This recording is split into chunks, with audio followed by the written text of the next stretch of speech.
through the system. And if that's the case, man, you'll say something? Testing, testing, 1, 2, 3. I'm still hearing you too, so I'm thinking that might pick up. Maybe.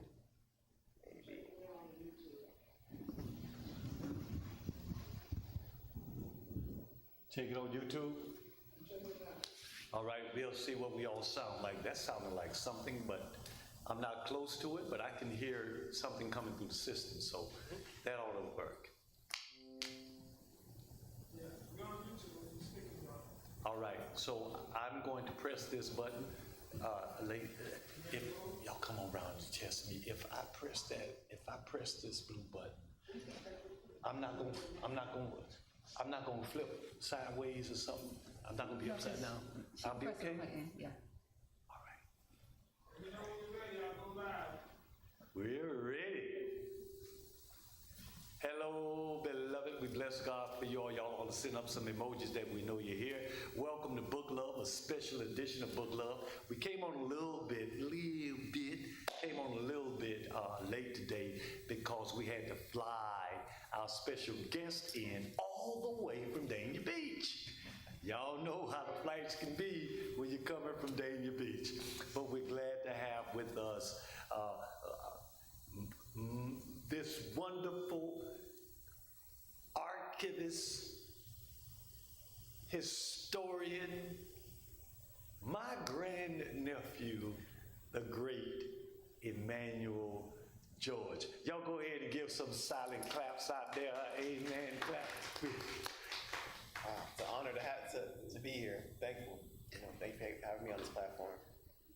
It is a blessing to have Emmanuel here, and we're going to talk about a few historical things. He is a wealth of knowledge. First of all, I'm going to tell him about how my first time meeting you. Yeah, he blew me away because I'm hearing this young man tell me about Liberty City, Overtown. He's talking about the Lyric Theater, and I'm sitting back wondering, where in the world does the universe find a young man who knows this much about our locations in history? And from that day, he has been absolutely consistent in his being and his care for community, his care for black people in community, his care for historic black schools and the graduates that came from those schools and their families. He has gone across many of our schools and the nation. As a matter of fact, he is also featured in great Forbes magazine. He's my first friend ever featured in Forbes. I'll get there someday, but he's in there now. It's amazing. So we're going to spend a good 40 minutes with him. Stay tuned, especially you ACTS graduates. Those of you all who may free from South Miami, Mays, Opelika, those who in Pompano, Ely, those at Dillard, you need to tune in tonight because he's going to help us get connected. He has some wonderful surprises, so y'all want to make sure that you introduce yourself to the wonderful hearts out there. Yeah, for sure.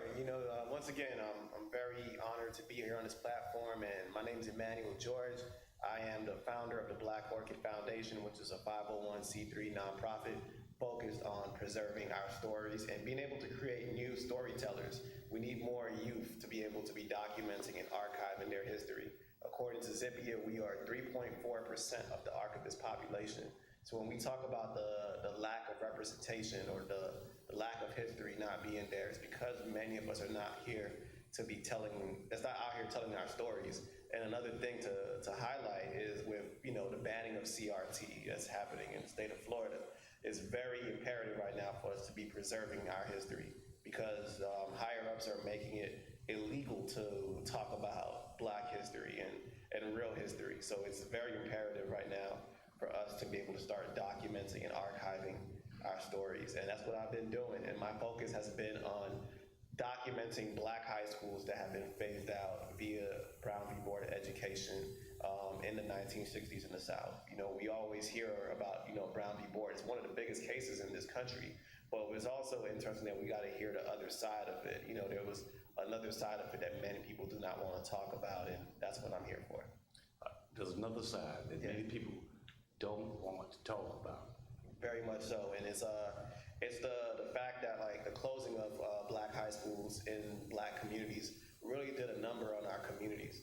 The same way we talk about riots and lynchings and highways running through black communities, we have to talk about the impact of the forcing of closing black high schools and or downgrading black high schools into middle school / vocational schools. The first year Brown v. Board was officially mandated in the South in the early 60s, 40,000 black teachers lost their jobs.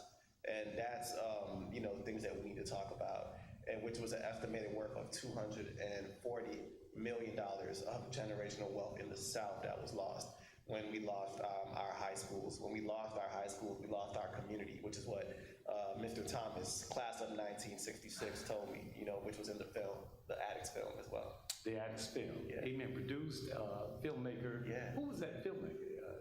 Yeah, that was myself that directed the film Stories from Our Ancestors, an ode to Addicts High School. And I also want to give a big shout out to my cousin Locke for being the editor and videographer behind the film. And he was also an Addicts Middle School graduate in 2005.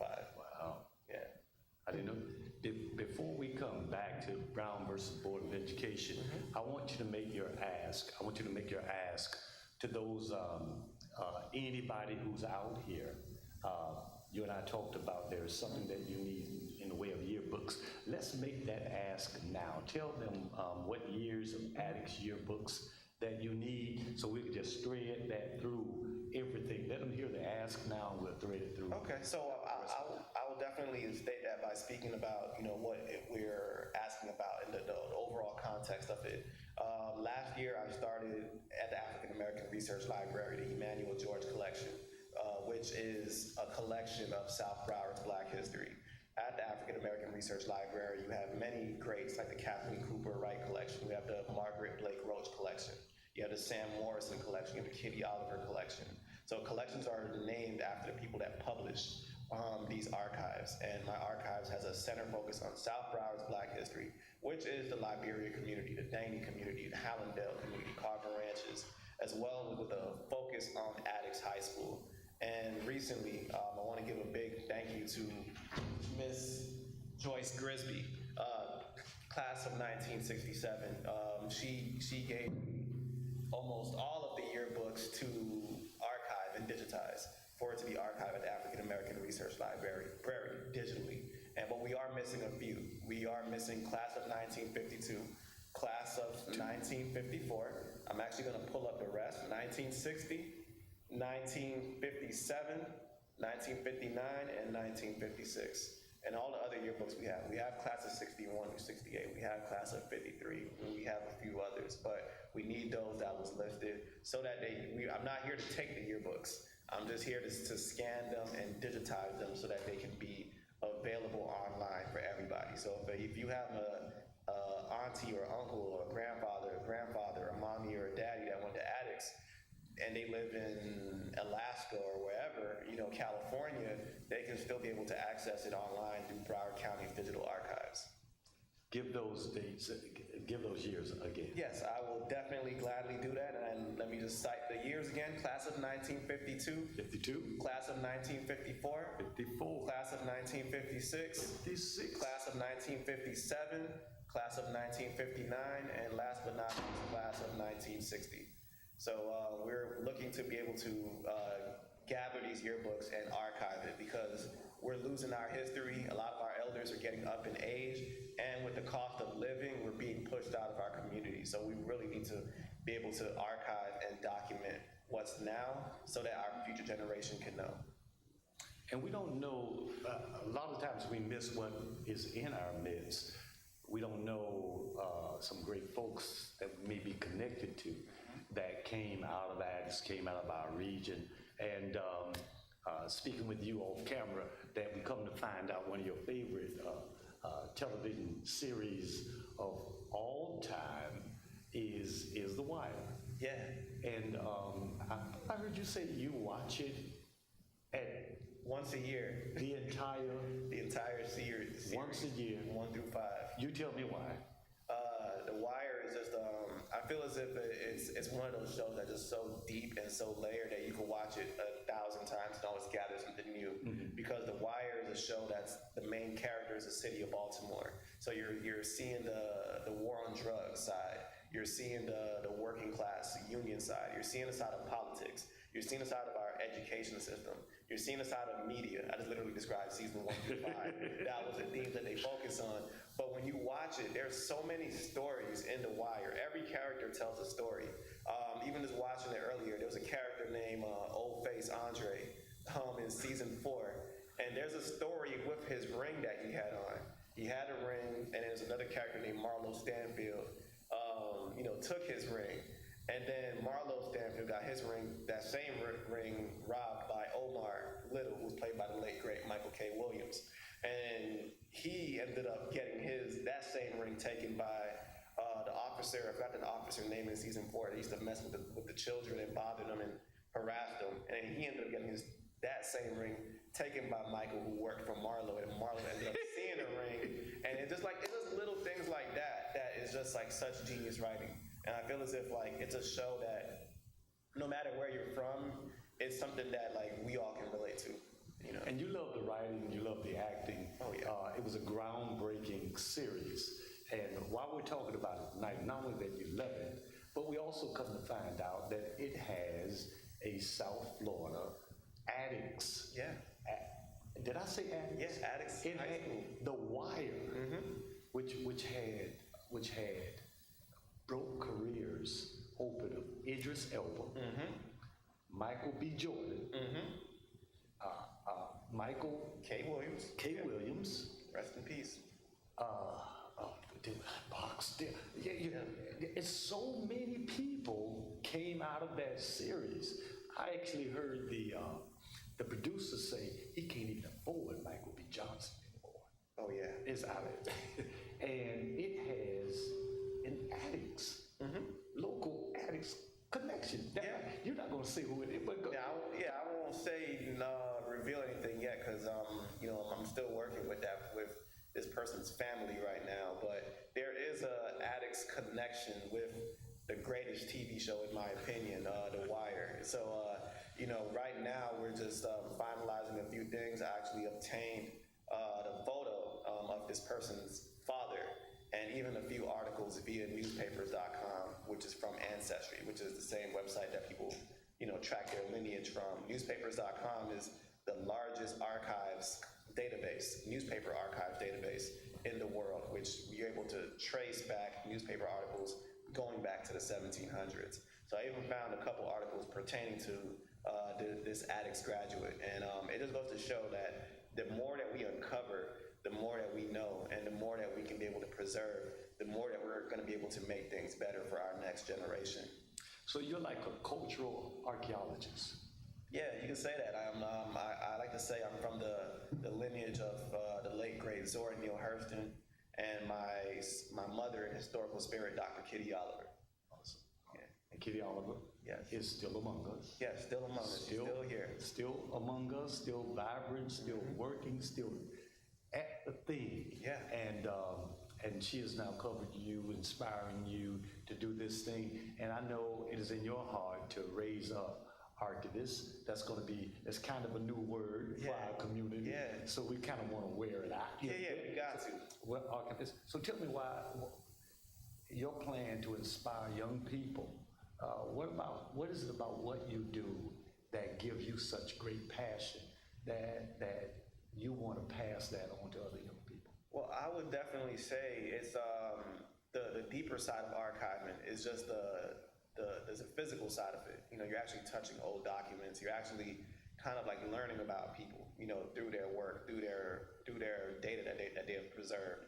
One of the people that I've been processing her work has been the late great Niara Siddhartha, who graduated from Dillard High School at the age of 14, 15 years old. She was born in 1938, and she's traveled the world. She was the first Black woman to be president at a HBCU at Lincoln University. Yes. And, a Dillard alumni from down here. And she actually even became a chief of a Yoruba tribe in Africa. So she's, phenomenal, and just being able to touch her letters and, just hearing her thoughts on certain things. Some things were kind of personal, and it's just like a real personal connection that one tends to have with this. But then also with archiving and documenting and preserving history, when we look at documentaries and you look at those old black and white video clips, someone ended up preserving and saving that history. Archiving can be able to create documentaries. It can be able to create literature, books, playwrights, podcast series. It can do so much. And even when we look at, past instances of other communities, when we look at Central Park, New York, that used to be Seneca Village, which used to be a black community. Someone at that time had the presence of mind to be able to preserve and document that history, so that now we can know that Central Park was once black. When we look at Tulsa, Oklahoma, the tragedy at Tulsa, Oklahoma, Black Wall Street, that history was literally almost wiped away. But you had people that was there during that time, amidst of the bombs being dropped and the riots and the racism. Someone was out there that was preserving and documenting that time. Same thing is happening. We have to do here. When we look at North Broward, I'm sorry I'm talking a lot, but when we look at North Broward, we look at Pompano, the Deerfield area, there is a preservation somewhat in there when we look at it. When we look at the Blanche Ely Museum, the Ally Cultural Center, Esther Rhodes' family's home is still there on 3rd. When we go to Fort Lauderdale in the central Broward region, the Old Dillard Museum is there. The African American Research Library is still there. You also have Beulah Johnson's house, which is the NAACP building that's there. When we go to South Broward, we don't have anything here. And we have a rich black history. Attucks was to my understanding, the educational and social epicenter of South Broward. We had so many greats that came through Attucks. We had so many great stories that came through Attucks, and it will just be it's imperative to make sure that we preserve legacies of those that came before us, so it's never forgotten. All right, well, we'll be right back after a word from our sponsors. I'm teasing. I'm here for it. I'm loving it. Talk to me about, that's amazing. Talk to me about documents, books, letters, photographs, videos that a family may have, but may not be given it its proper value. Talk to me about us having the thing and we're thinking it's just from Uncle Johnny. I mean, the thing is, I'm sorry if I cut you off, but the thing is with like these old photographs, documents, and things like that, they hold a lot of value. When we go through the photo books, I mean, it's kind of like, it's crazy, like photo books kind of like dated now to many people. But I know when I was a child growing up, my parents had stacks of photo books with baby pictures and all kind of things like that. And we may think like some of that is useless, but there's a lot of photos there that has gems. Some of those photos have loved ones that's no longer here anymore. Some of these photos may have, a picture of a building in the background that's no longer here, that was bulldozed, or a monument that was no longer here. One of the photos that I could even speak on a personal experience, the late, great Hubert Hammer Jackson from Hallandale. There was a time where I was searching for months to find a photo of the Palms nightclub, which was a prominent nightclub in Hallandale where James Brown, Sam Cooke, you name it, Jackie Wilson, Aretha Franklin, Etta James were there. And there was really no photograph of the outside, of the exterior of the Palms. And Hammer called me one day, and it wasn't even a clear shot photo. It was just some brothers standing outside, but the Palms was in the background. But just being able to have that, all that, it shows that things are empirical. So it's really important to be able to preserve those documents, those yearbooks, these different things like that, because it's bigger than us. It's the next 70, 80, 90 years that we have to look at, and we have to make sure that these are documented, because when things happen with gentrification or things like that, we're able to have the data to be able to preserve the history and show that hey, this was always once here, or maybe, hey, you can't tear down this building because this is a 80-year-old building, and it has some historical value to it. So when it comes to our community, we really have to like make sure that we are documenting and preserving what we have. 1955? 56. I'm going back to the yearbook. So Okay. Want to make that Yeah, again? 1952, 1952, 1954, 1954, 1956, 1957, 1959, and 1960. and 1960. 60. Yeah, 1960. All right. That's awesome. We're gonna make a shift in the time that we have left. I'm seeing, man, you're looking all svelte, you know, like the muscles kind of busting out. I'm just so clear, everything, and the energy just so up. Did you do anything did you change anything? Oh man, I gotta definitely talk about that. I mean, so last year I was, living in Lake Wales in Polk County for 2 months, and while I was living there, I mean, I wasn't really taking care of myself. I was kind of like just eating on survival, and was very unhealthy. But I had to change, because my health wasn't looking great. Doctors were saying it wasn't looking good. So I just, wanted to make sure I just be more adamant. I just started exercising more, adding, walking every day, just doing calisthenics. Haven't really lifted weights, but just calisthenics. But the most important thing is my diet. And March 25th, was when I, became on a plant-based diet. So I'm about 3 months right now, just being on a plant-based diet, and it's been very helpful. Been loving it, and honestly can't see myself going back. Those that eat meat is fine. Eat what you want to eat. I'm not trying to convince people or force people to go vegan, but it definitely has helped me out big time. I've lost about 45 pounds since, so it's been very, very blessed.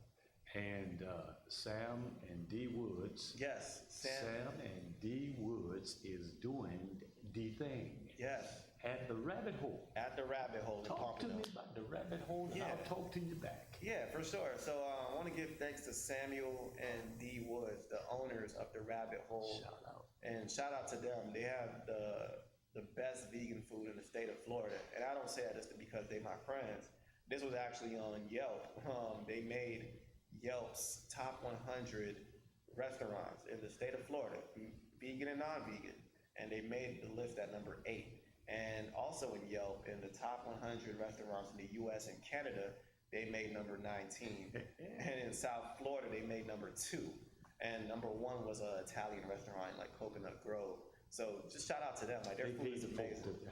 Coconut Grove paid the folk. Go ahead. I don't know, but I mean, their food is amazing. And their flagship locations at Pompano, over there by Houston's. And there's also another location coming in Delray. And myself and Samuel and Dee, our friendship has gotten so strong that we've actually even partnered together on a business level to be able to, bring forth the new Delray location, which is going to be a little bit bigger, and it's going to also serve as an event space. So there will be book clubs, there will be art-based events, and just an overall environment where you can come by, hang out, relax, watch a game, eat some healthy food, and just enjoy yourself. And it's in the art district. It's over there off by Pineapple Grove. Wonderful man, and they are wonderful people. Shout out to Chef Sam Woods and his wife, lovely wife Dee. We came up and you fed us vegan food, and it was absolutely amazing to see and delicious to partake. You did the thing, and what I love about Sam, he's so humble. Oh, yeah. Wise, community-based, family-based. He loves people, and I like the fact, I love a chef that don't mind telling the truth about their food. Oh, yeah. And Sam said, you're gonna like it. Oh, yeah. The wings were on point. The wings, everything, the wings were on point. I see y'all.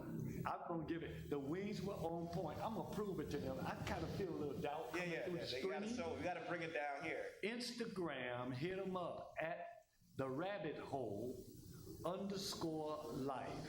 The Rabbit Hole _life. VRABBIT HOLE underscore capital LIFE. Go ahead, look at the food, hit me back. Tell me you sorry now. Apologize to me now. You guys are amazing. We thank God for what you're doing for our health. I'm not there yet, Sam, but I'm coming soon.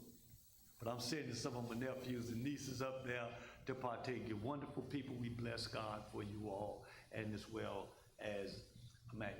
Emmanuel, we're going to close it up, but any parting words that you'll have about the work that you do, the communities that you serve, our young people, where they need to be. I would love, man, that you inspire.